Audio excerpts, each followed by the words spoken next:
I don't think most people understand what freedom really means. Inmates may not be called slaves, but when you look at the behaviors, when you look at the laws, when you look at the characteristics of those individuals who are doing these jobs, they're very similar. They feel that, yes, you are disposable, because you know what, if something happens to you, who cares? What does it matter?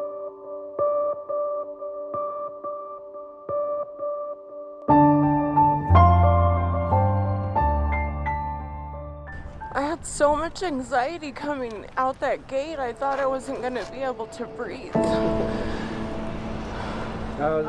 Crystal Allen's son was just a boy when she was sentenced to prison in Arizona for nonviolent crimes. At the height of the pandemic, she was moved to a prison work camp set up at Hickman's Family Farms. Their eggs end up in the supply chains of everyone from McDonald's and Albertsons to Target. The pitch from Hickman's was, we'll take care of you. We're going to help you get your life back together once released. We offer housing. We're all going and working at this farm because we're being promised all of these things, and we're being told, rehabilitate, do something different, go to work. Allen says the reality was far different.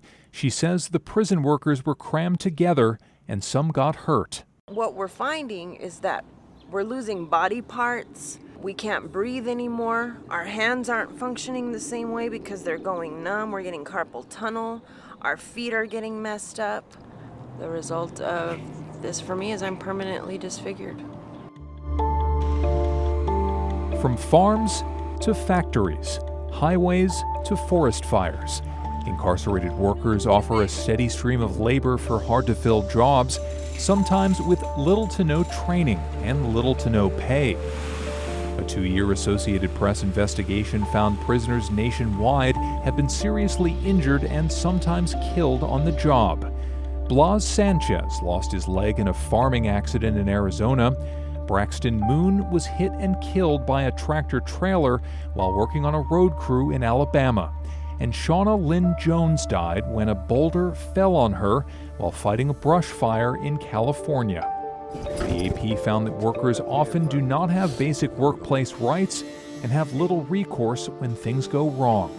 So if you're incarcerated and you're injured on the job, the normal protective laws, workers' compensation, the Occupational Safety Health Hazards Act, OSHA, those don't apply. That's because they often aren't considered employees. And with so many legal hurdles, it can be difficult for prisoners to sue.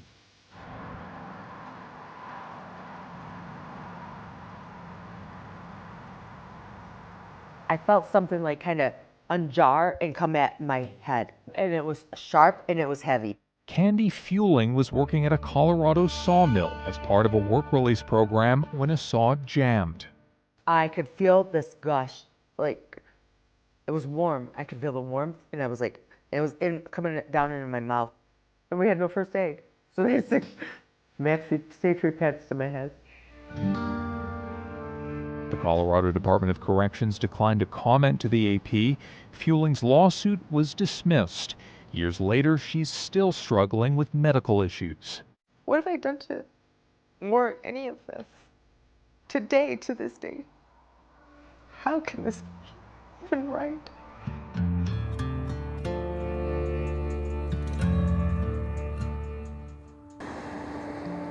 It's impossible to know how many incarcerated workers are hurt or killed each year, partially due to privacy laws and because prisoners often don't report injuries, fearing retaliation or losing privileges.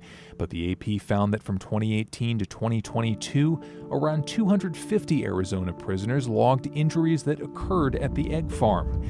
Most were minor, but some were serious, like crushed hands or cut off fingertips.